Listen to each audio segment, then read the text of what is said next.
Seguinte, vocês sabem que o plantão ele funciona muito por demanda, né? Como não dá tempo da gente ver todo o conteúdo, não tem como dar a aula dos conteúdos que vão cair na prova, então eu prefiro orientar a partir do que vocês apresentam como do Moema, é ótimo. Então eu prefiro, né, orientar a partir daquilo que vocês estão sentindo mais dificuldade. Muito bem, revoluções liberais para Moema, Pedro também, Alice, unificação alemã. Deixa eu ver se eu localizo aqui algum material que possa ajudar vocês. Ok.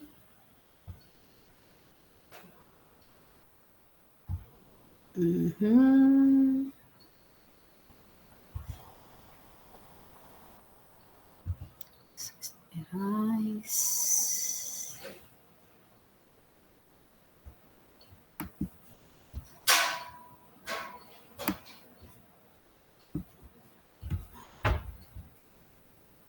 Pronto, achei aqui. Vou compartilhar, pera.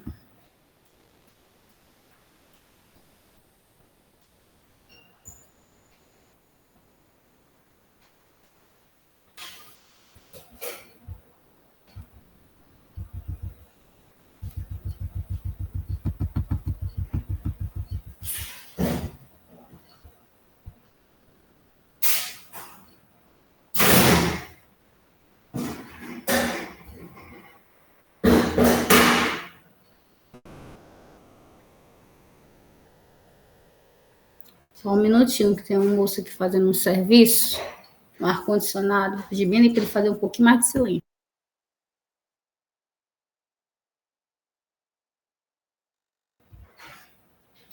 Pronto. Não é o WhatsApp que eu quero compartilhar, não. O que está aparecendo aqui? Revoluções liberais. Bora lá. Revoluções liberais.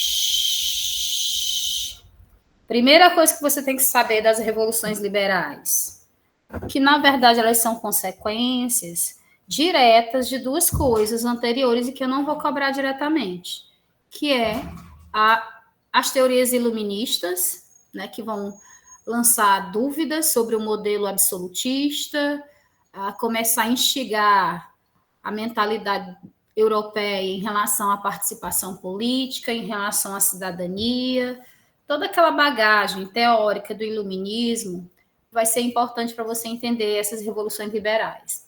Segundo, a Revolução Francesa e a Revolução Americana, porque elas vão materializar, em parte, né, esses ideais, ainda lá no século XVIII.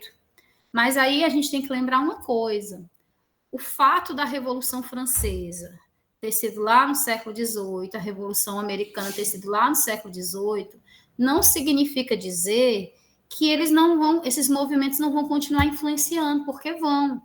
O século XIX é totalmente influenciado por esses três fatores: as teorias iluministas, a Revolução Americana, a Revolução Francesa.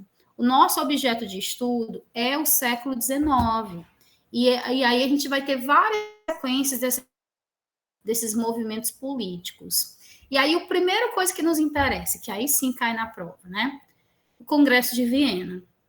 O Congresso de Viena vai ser um esforço das principais nações que se sentiam ameaçadas por esses ideais liberais, e pelo fato de que eles já tinham se materializado de forma real na França, né? Então, as nações que se sentiam ameaçadas por isso, elas vão se encontrar e elas vão tentar negociar algumas estratégias para tentar diminuir essa ameaça, tá certo? O Congresso de Viena é uma reação de governos conservadores que tentavam ainda manter o absolutismo, e para isso eles tinham que reprimir toda e qualquer ameaça que pudesse haver sobre o modelo absolutista, tá certo? Agora, esse Congresso de Viena, ele não vai ser suficiente, né? Eles vão, por exemplo, pensar uma estratégia armada, que foi a Santa Aliança, né? A formação de um exército pensado para reprimir movimentos revolucionários.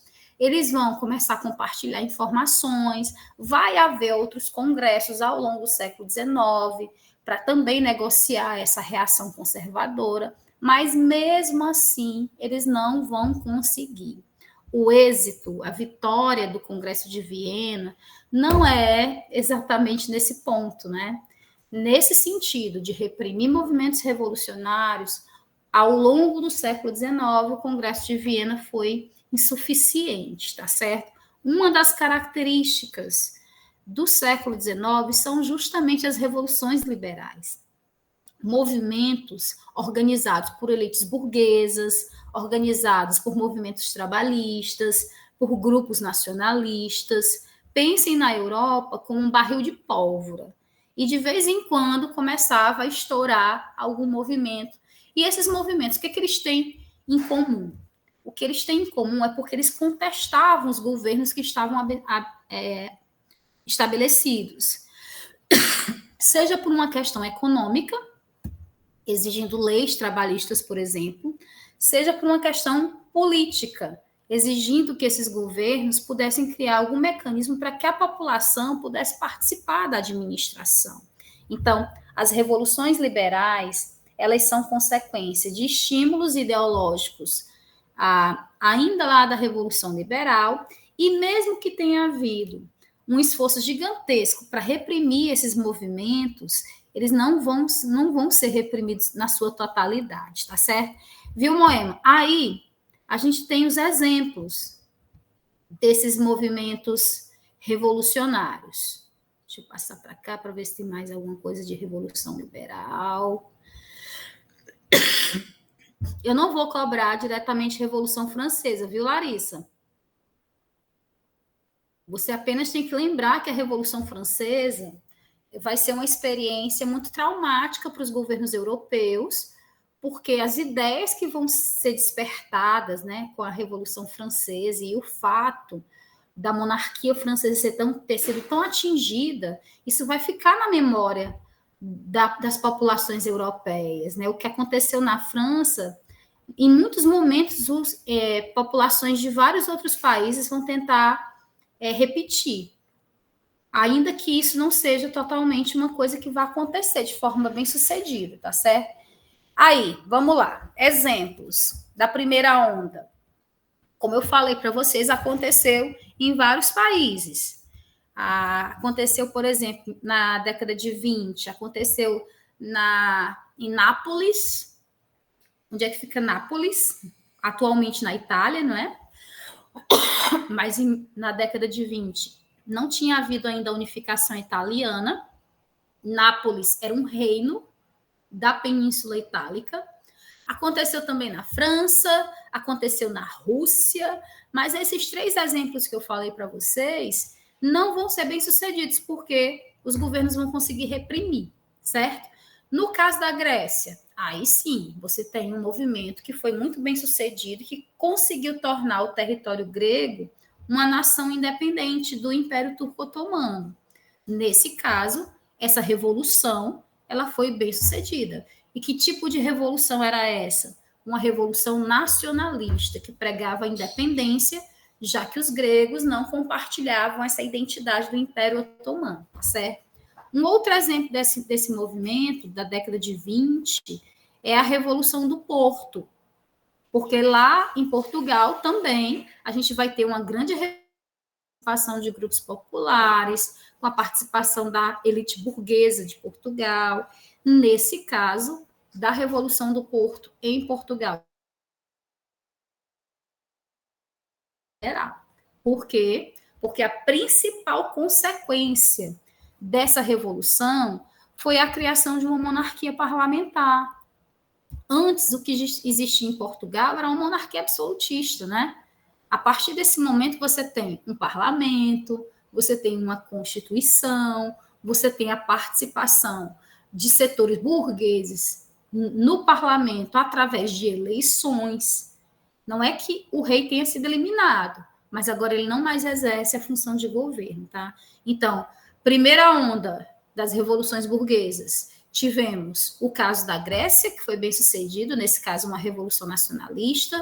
Segundo exemplo, a Revolução de Portugal, nesse caso, o principal fator é o fator liberal, a criação de um governo onde o cidadão possa participar através do voto, nesse caso, elegendo parlamentares que vão governar através de uma Constituição, através de um primeiro-ministro, tá certo?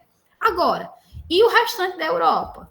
Nas décadas seguintes, isso continua a acontecer em várias outras regiões. Por exemplo, na década de 30, que a gente chama de segunda onda, né? A gente vai ter de novo na França. A França vai ser um lugar onde sempre vai haver tentativas de movimentos revolucionários. Por quê? Aconteceu a Revolução Francesa lá atrás, mas vocês lembram que as demandas mais radicais, mais populares foram reprimidas pelo Napoleão Bonaparte, pela reação termidoriana. Vocês lembram que a reforma agrária que tinha sido feita foi revisada, que o congelamento dos preços dos gêneros alimentícios foi derrubado pelos girondinos. Então, na França, aqueles mesmos problemas que geraram a Revolução Francesa lá atrás continuavam a existir. Inflação, pobreza da população, escassez de gêneros alimentícios. Então, aqui em 1830, mais especificamente em julho de 1830, a gente vai ter uma nova revolução na França, ou pelo menos mais adequadamente falando, uma tentativa nova de revolução na França, tá certo? Agora, nesse caso aqui, qual é a consequência? A gente vai ter uma pressão contra o rei vai ser deposto, mas não vai ser proclamada uma república, não vai ter grandes transformações. Apenas a gente vai ter a mudança na dinastia. Sai os reis da dinastia Bourbon e entra os reis da dinastia Orleans. Então, no final das contas, do ponto de vista da população, as jornadas gloriosas de julho, elas não foram tão gloriosas, tá certo? Não se confundam com esse termo, porque aí não tem nada a ver com a questão de que a população recebeu as demandas que elas exigiam. Não vai ter reforma agrária, não vai ter revisão do preço da comida, não vai ter participação do povo na política, não vai ter. A galera muito vai entrar na ataca, tá certo? E aí, dessas revoluções, o momento no qual elas vão ser mais numerosas, mais diversificadas, eu acho que alguém tinha me perguntado sobre a Primavera dos Povos, não é? Então, na década de 40, a gente tem a terceira onda. E ao longo dessa década, a década de 40, a gente vai ter vários movimentos em vários países da Europa, certo? Movimentos que tentavam derrubar o governo, movimentos que tentavam proclamar independência. A gente vai ter, por exemplo, na Prússia, em vários territórios que depois se transformam na Alemanha. A gente vai ter na Península Itálica, é quando as guerras de unificação elas aumentam na Península Itálica. A gente vai ter de novo na França, a gente vai ter na Hungria, a gente vai em vários cantos da Europa, a gente vai ter movimentos onde a população vai para as ruas, invade as sedes dos governos, pressionam por alterações daquele mesmo panorama que eu falei para vocês. Quais eram as principais reivindicações? As reivindicações elas eram nacionalistas, exigindo independência, buscando unificar os territórios. Há também exigências liberais, para que o modelo dos governos fosse alterado, fosse incluída alguma forma de participação popular, através das eleições para o parlamento, através de república. Os movimentos eram muito diversificados, né? E uma terceira pauta que vai surgir é a pauta trabalhista. Lembrando que também no século XIX a gente está vivendo aí uma revolução industrial, né? Piora a condição do trabalhador e muitos movimentos começarão a exigir que os governos criem leis para restringir a exploração dos trabalhadores, né? E aí, ao longo dessa década, a década de 40, em especial o ano de 1848 vai ser o pior ano, porque muitas tentativas de revoluções vão acontecer em vários cantos da Europa ao mesmo tempo. Eu coloquei aqui apenas alguns exemplos. A Áustria, em Berlim, né?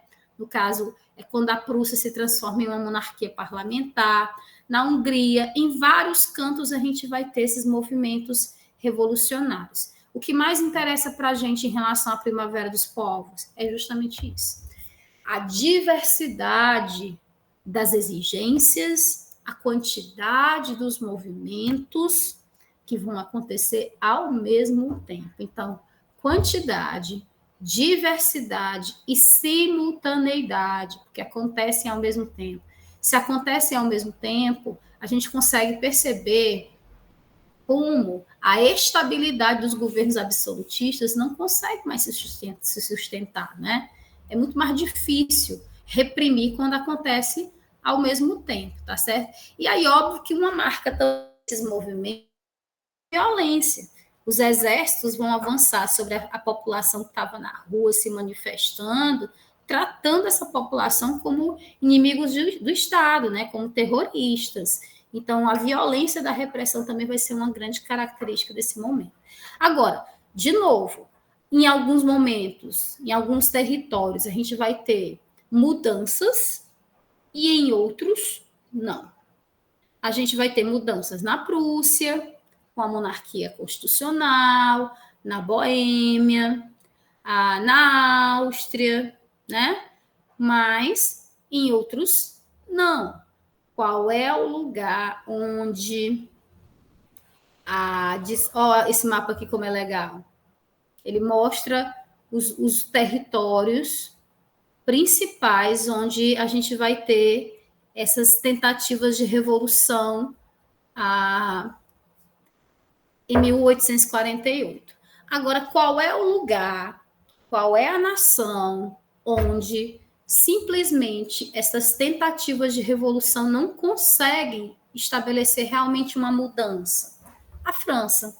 Como eu falei para vocês, a França, desde a Revolução Francesa, você tem, é como se fosse uma luta assim, muito equilibrada entre dois lutadores, tá? De um lado, uma sociedade conservadora, ainda muito elitista, com membros ainda da aristocracia, com uma burguesia muito forte, tentando segurar, e do outro lado, a população profundamente influenciada pelos ideais liberais, profundamente ainda lembrando da Revolução Francesa, daquela época mais radical, do terror jacobino, né?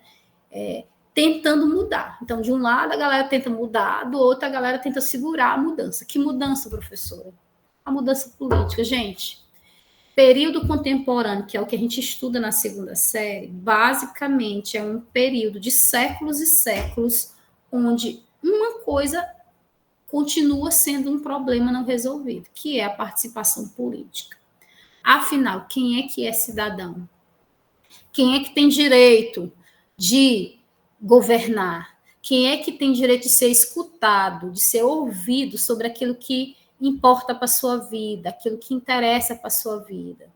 A gente atualmente faz isso através do voto. Através do voto, a gente interfere na forma como as nações são governadas.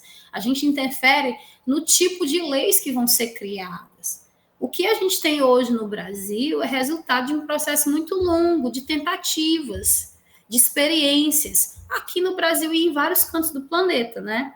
Onde os movimentos vão se organizar para pressionar. Então, a França sempre foi um palco de muitos movimentos que vão tentar mudar e, principalmente, estabelecer esses mecanismos de participação do povo na administração política. E aí, é por isso que também faz parte desse conteúdo a tal da Comuna de Paris, né? Que a Comuna de Paris, apesar de ter durado bem pouco, foi 2 meses, mas foi uma experiência na qual a capital da França foi tomada por trabalhadores que proclamaram um governo popular, daí o nome comuna, faz alusão a uma forma de governar que não é a partir de reis, não é a partir de um parlamento nacional, É a partir de associações que se formam entre trabalhadores de um mesmo bairro, entre trabalhadores eleitos pelos outros trabalhadores para decidir com quais são os impostos que vão ser cobrados, como é que esses impostos vão ser gastos, o que vai ser produzido nas fábricas, como é que o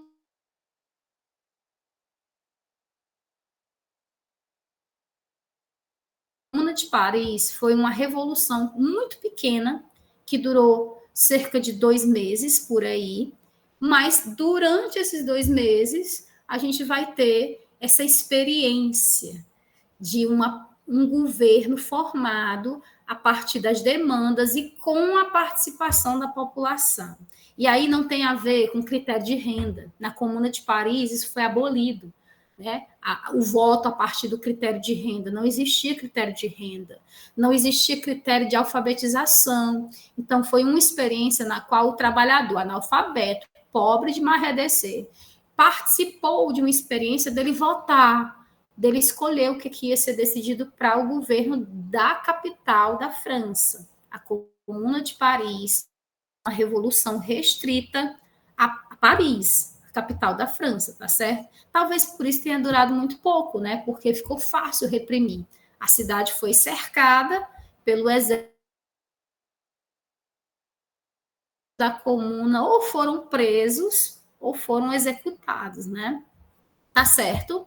Deixa eu ver bem aqui se apareceu mais alguma coisa, porque eu estava apresentando, e aí eu não vi se apareceu mais alguma coisa.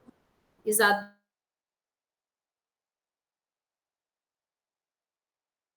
Bernardo está falando. Diga aí.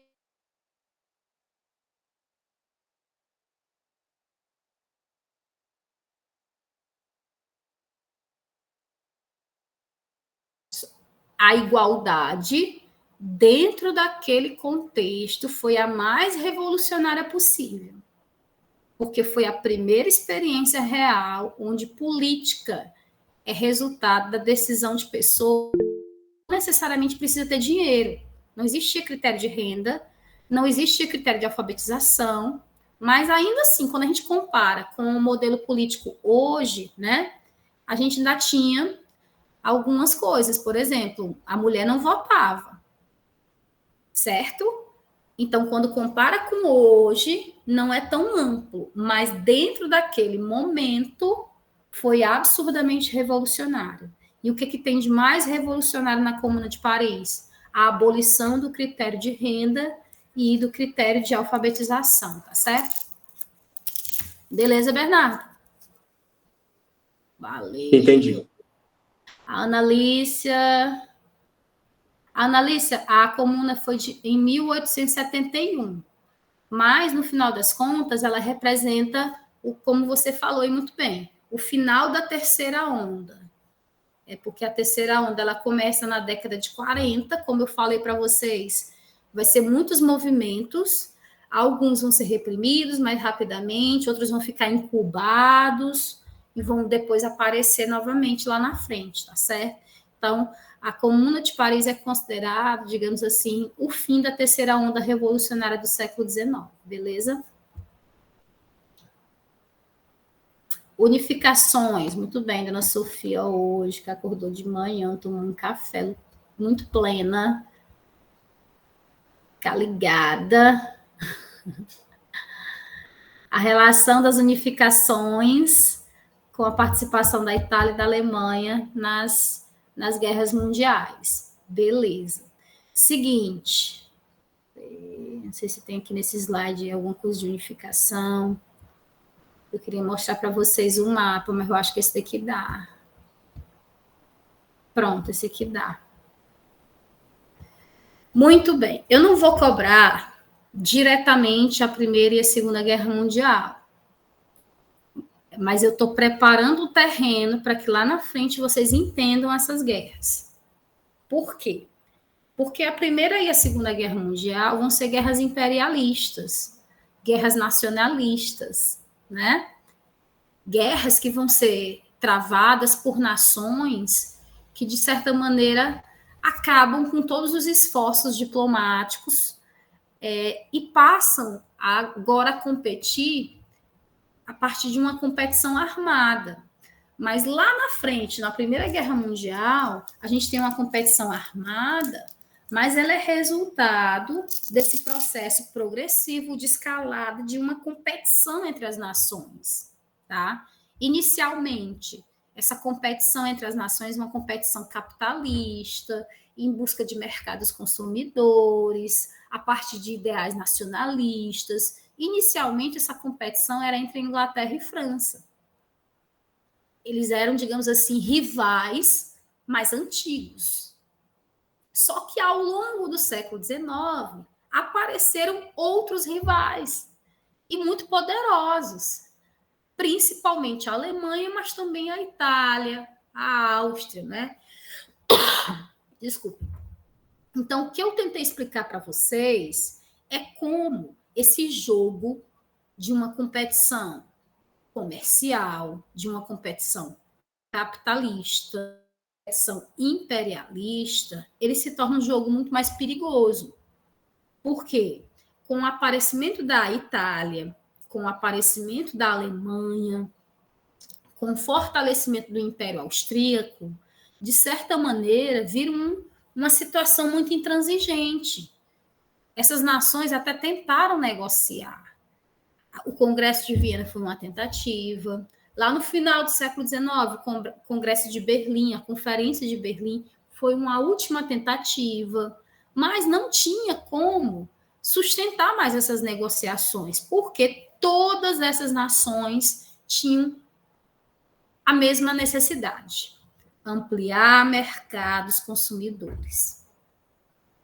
Todas elas se industrializaram, todas elas precisavam criar algum mecanismo para tentar diminuir os custos com matéria-prima, aumentar o lucro com o aumento da venda.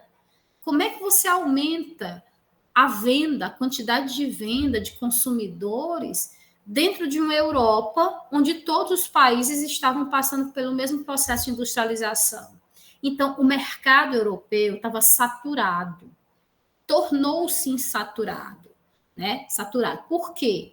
Porque as várias nações pequenas que começaram a se desenvolver também no território da Alemanha, por exemplo, na Península Itálica, quando essas nações pequenas, deixa eu ver se tem outro mapa aqui que mostra elas.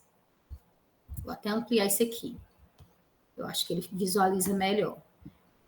Quando essas nações pequenas se unificaram em uma nação maior, no caso, a Alemanha, essas nações começaram a ter mais capacidade de articulação. Observe só esse mapa aqui. Observe essa linha que está roxa. Ó, a linha roxa aqui. Toda essa região aqui, inicialmente, ela era a Confederação Germânica, né? Que foi estabelecida lá no Congresso de Viena. Um certo perímetro, um certo território, onde as populações compartilhavam a língua, compartilhavam certas tradições, compartilhavam uma certa origem germânica. Então, essa identidade germânica foi reconhecida. Um pouco mais na frente, depois da Confederação Germânica, que foi em 1814, né, 1815, o reconhecimento dessa identidade ligado a essa Confederação Germânica. Um pouquinho mais na frente, a gente vai ter os Zollverein, que é uma unificação econômica desse território aqui, ó, da Confederação Germânica. Essas nações aqui, como, olha só, a Baviera aqui, a Boêmia, aí você tinha para cá a Prússia, aí você tem esses nomes bem pequenos, ó, Hanover, Embstein, Hamburgo, todos esses, Luxemburgo, todos esses são reinos pequenos, que depois vão ser unificados e vão gerar o território da Alemanha. Munique, por exemplo, que fazia parte da Áustria. Ó, essa região toda aqui, ela começa a se unificar a partir de uma identidade cultural que vai ser reconhecida lá no Congresso de Viena. Depois, começa a se unificar economicamente, porque esses reinos começam a fazer tratados para estabelecer uma padronização dos impostos, para criar estradas que possam interligar essa região. Lá na frente, em 1871, A partir da liderança da Prússia, a gente vai ter a Guerra Franco-Prussiana, que vai ser o momento onde a gente realmente vai ter uma unificação política. O governo da Prússia passa a ser o governo unificado desses territórios todos que estão aqui circundados por essa linha roxa, tá certo? Então, o processo de unificação da Alemanha, ele vai ter esses momentos onde ele vai começar a se materializar. Primeiro do ponto de vista cultural, depois do ponto de vista econômico e, por fim, do ponto de vista político. Agora, o que nasce aí? Que país é esse? Que nação é essa que nasce? O que era essa Alemanha? O que era essa Germânia, né? Que país é esse? Um país de uma cultura altamente militarista, xenofóbica, porque foi estimulado isso na população, que o povo alemão era grandioso, era superior, que o povo alemão era diferenciado das outras nações, que o povo alemão derivava de uma certa cultura guerreira. Esses ideais, estimulados pela cultura nacionalista, vão fazer parte da forma de pensar do povo alemão. Inicialmente liderados pelo Otto von Bismarck, e mais na frente, né, a gente vai ter a liderança do Hitler. Mas o que a gente está estudando com esse conteúdo é a formação da mentalidade alemã, tá certo? A Alemanha já nasce como um país racista, já nasce como um país ultranacionalista, porque ao longo do processo de formação desse país, esses elementos eles foram reforçados, e endossados, e reforçados, e reforçados. Então, a Sofia me perguntou a conexão entre as unificações e as guerras lá do século XX. As unificações, a forma como as unificações vão se dar, vão criar uma certa mentalidade na população e uma certa orientação política do governo que já valorizava certas coisas, como, por exemplo, a ideia de um povo homogêneo. Se você pensa que a sociedade do país onde você mora tem que ser homogênea, então você vai ter uma certa aversão a tudo que não for parecido com aquele padrão que você estabeleceu. Resultado disso, décadas e décadas antes de existir o cidadão chamado Hitler, já existia perseguição contra os judeus. O que nasce aí é um país industrializado, é um país forte, mas é também um país racista, xenofóbico, antissemita, porque a maneira como a unificação se deu, para que ela pudesse realmente se consolidar, tornou necessário que as elites políticas reforçassem esses traços na população, tá certo? Beleza? Então, aqui a gente tem, na verdade, os germes que depois vão gerar a Primeira Guerra Mundial, a Segunda Guerra Mundial. Aí a Evelyn está perguntando sobre a Itália. A Itália teve apoio lá do sobrinho do Napoleão, também por causa do Congresso de Viena, e o que tinha de mais lá na região de Nice e Savoia para os franceses se interessarem por esses territórios. Então, Nice, especialmente a cidade de Nice, era uma cidade como se fosse um entreposto comercial, um lugar de parada de comerciantes desde a Idade Média. É uma das cidades mais antigas, inclusive, dessa região aí de fronteira entre Itália e França. A gente viu que lá durante a Idade Média, nem todas as regiões se feudalizaram. Existiam cidades que sobreviveram ao processo de ruralização. Nice é uma delas, tá? Então, controlar uma cidade como essa, por onde passa comerciantes, significa você ter cobrança de impostos desses comerciantes. Então, a disputa por essa região, né, é uma disputa, sobretudo, por um controle da atividade comercial da região. Pensa aí, por exemplo, a gente vai viajar para, não sei, Fortaleza, alguns lugares que a gente para, né? Sempre não tem um restaurante, sempre não tem muitos caminhoneiros. A gente chama essas cidades onde tradicionalmente se forma essas paradas, né, de entrepostos comerciais.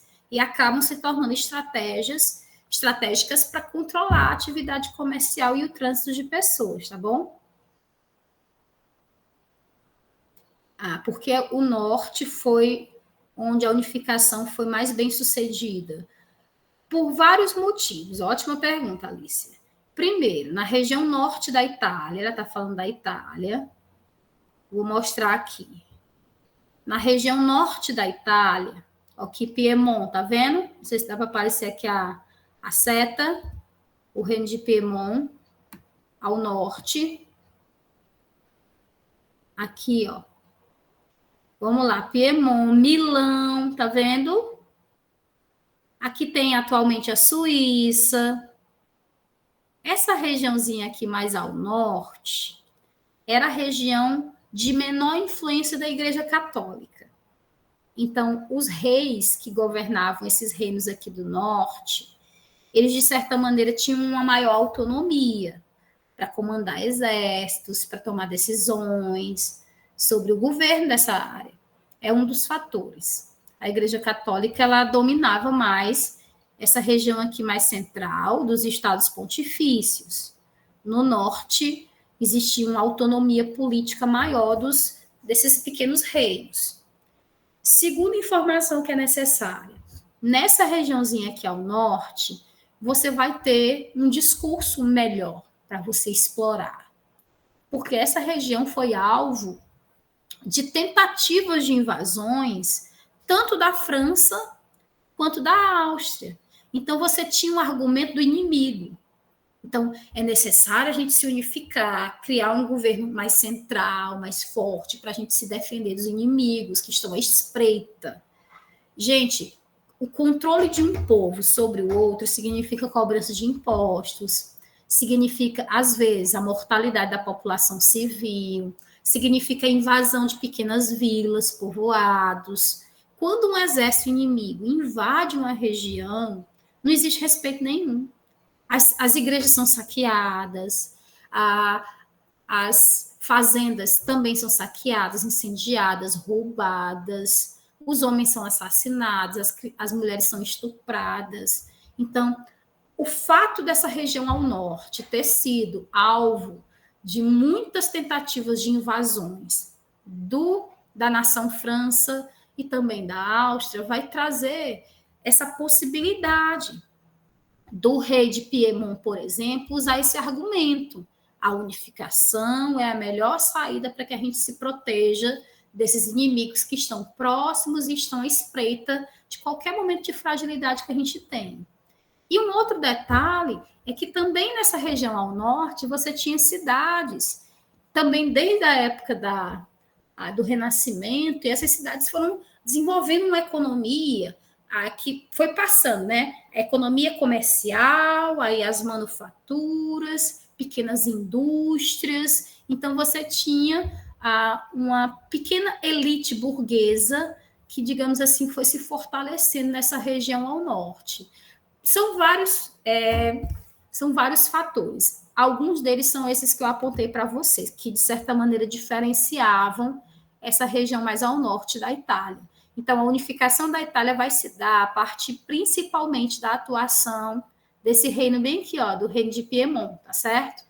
Que vai começar a unificar esses pequenos condados, esses pequenos reinos que existiam aqui ao lado e avançar a unificação do norte para o sul. E nesse caso desse avanço, essa unificação também vai se dar através das guerras de conquista. E nesse caso dessas guerras de conquista, a gente vai ter a participação de grupos populares. Aí é onde entram os republicanos, né? Beleza? Mais alguma coisa, minha gente? Até que rendeu a aula, né? Cadê o restante da galera? Maria Eduarda, sim, foi a primeira experiência. Ela está perguntando sobre a comuna. Foi a primeira experiência onde pessoas comuns, trabalhadores urbanos, formaram um governo que representou as demandas desse setor da sociedade, já que as decisões passaram a ser tomadas em assembleias sem a exigência do voto de renda, nem o voto de alfabetizados. Cadê mais alguma coisa? Guilherme, muito bem. Então, quem eram os republicanos? Os republicanos eram o setor mais pobre da sociedade italiana, que pregavam a ideia da abolição da monarquia. Já começa por aí. Já comecei a responder a tua pergunta. Republicano apresenta uma alternativa que torna a monarquia completamente obsoleta, né? A república parte de uma divisão de poderes entre um poder executivo que também é eleito, um poder legislativo que é eleito. República pressupõe a abolição das monarquias. Então, nesse sentido, essa unificação que tinha sido protagonizado por reinos de monarquias, esse modelo republicano ele não servia do ponto de vista político, mas os republicanos serviam como soldados. Então, inicialmente, vai haver uma tentativa de aliança que vai ser fundamental para as guerras de unificação, mas na medida em que essas guerras começam a ser bem-sucedidas, essas elites monarquistas e a própria elite burguesa vai achar que é muito perigoso manter livre esses ideais republicanos, né? Porque república também pressupõe uma participação popular na política.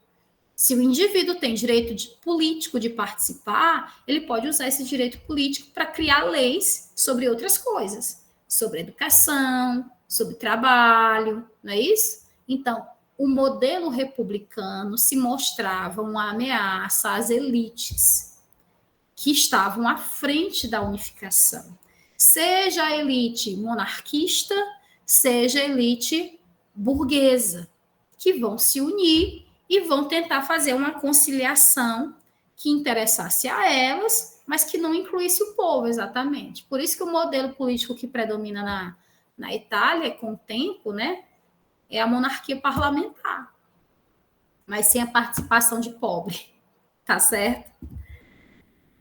Aí, só lembrando que os republicanos que vão ser perseguidos são as lideranças, tá? Não precisa matar todo mundo, não.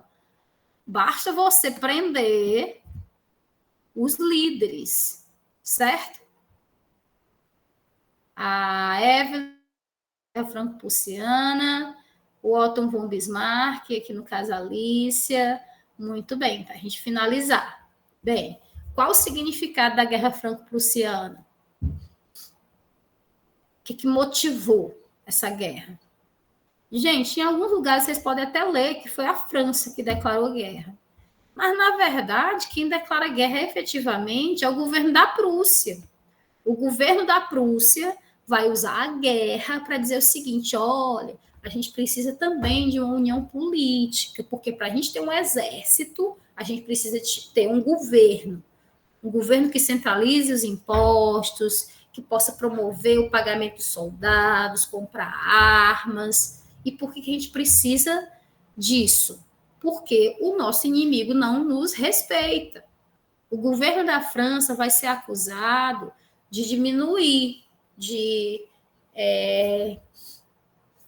criticar, de fazer chacota com essa identidade germânica. Então, o principal motivo, não lembro quem foi que perguntou, mas o principal motivo da Guerra Franco-Prussiana foi o uso da ideologia nacionalista para justificar a guerra.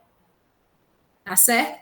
Mobilizar as inúmeras populações que faziam parte da Confederação Germânica para que elas pudessem aceitar um governo centralizado nas mãos da elite da Prússia.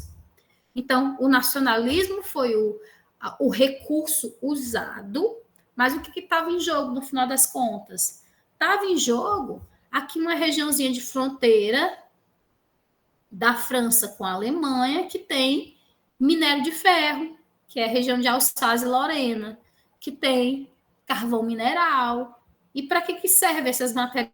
Não é para. Então, a gente pode dizer também que um dos motivos da Guerra Franco-Prussiana que é um conflito industrial, do capitalismo industrial, por um setor que fornecia matérias-primas para as elites industriais desses dois países, tá certo? E aí, por fim, perguntaram sobre o Otto von Bismarck. Otto von Bismarck era rei? Não, ele era um primeiro-ministro. Porque lá na segunda onda das revoluções liberais, a Prússia tinha se transformado numa monarquia parlamentar, não é isso? Então, tinha um rei, que nem nos interessa, interessa que ele foi coroado como imperador dessa Alemanha, era um rei da Prússia, que foi coroado como imperador do Império Germânico da Alemanha, né? Foi coroado no Palácio de Versalhes, isso é muito simbólico, né? Porque não é qualquer país. A França foi derrotada pela Alemanha. É como se eles dissessem o seguinte: olha como vale a pena. Nós derrotamos o país mais simbólico da Europa. A França,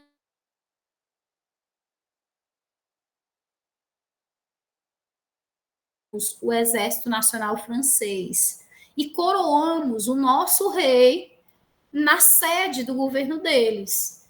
Então, e quem é que está à frente disso tudo? Viu, Alicia?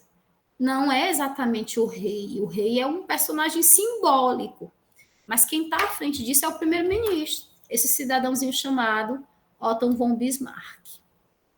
Beleza? Gente, tomem cuidado com a leitura dos comandos. Saibam usar o tempo a favor de vocês. Tenham paciência para responder a prova. Como é uma prova bimestral, se torna uma prova cansativa, é trabalhosa. Aí, às vezes, vocês acabam se assustando, né? Porque quando abre a prova é muita coisa para responder, mas exige uma certa paciência, respirar, tomar água, faz uma questão, faz a outra, porque, sobretudo, é uma prova muito trabalhosa, certo? Vou estar na escola hoje só à noite, para aqueles que ficarem para responder depois. Lá para as 6h30 eu já estou na escola, se precisarem tirar alguma dúvida, tá certo?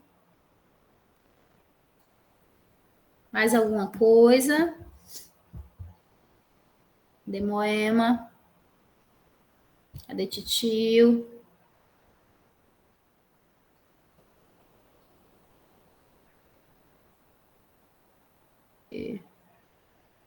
Almocem bem. Dá uma respirada, bebam água, se hidrate, que vai dar tudo certo, viu? Tô na torcida, minha gente. Tchau.